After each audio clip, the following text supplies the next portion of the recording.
Hii ni interview fupi sana ya rais wa awamu ya 5 John Pombe Magufuli, ambaye alikuwa anaelezea namna ambavyo alimpata waziri mkuu. Anasema yeye aliota usiku na alipotaja jina lake hata waziri mkuu mwenyewe kuamini, kwa sababu alikuwa ni naibu waziri. So akatoka kutoka naibu waziri mpaka waziri mkuu. So yeye mwenyewe alikuwa anaamini, na speech aliongea pale ambako alivyoenda kuwatembelea wana Ruangwa, na alimsifia sana Majaliwa, akasema anafanya sana kazi, lakini pia akamwambia kufanya kazi na yeye ni kazi sana. So hii hapa isikilize.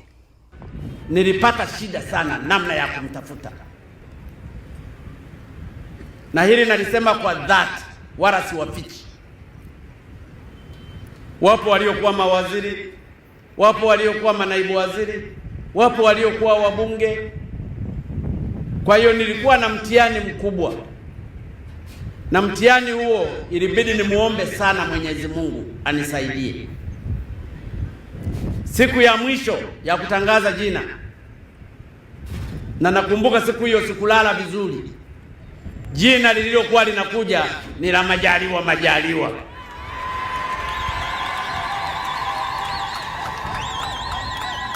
Sikuwa nimemweleza, na ndiyo maana lilipotamkwa jina lake kwa bungeni alianza kulia,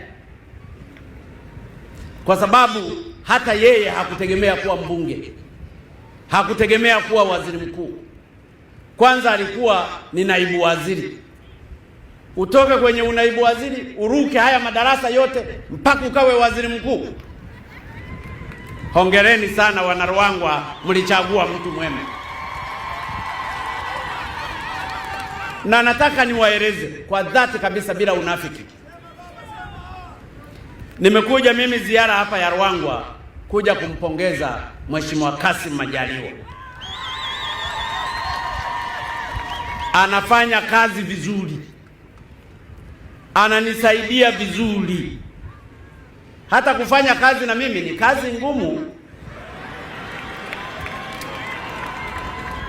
lazima ujipange sawasawa.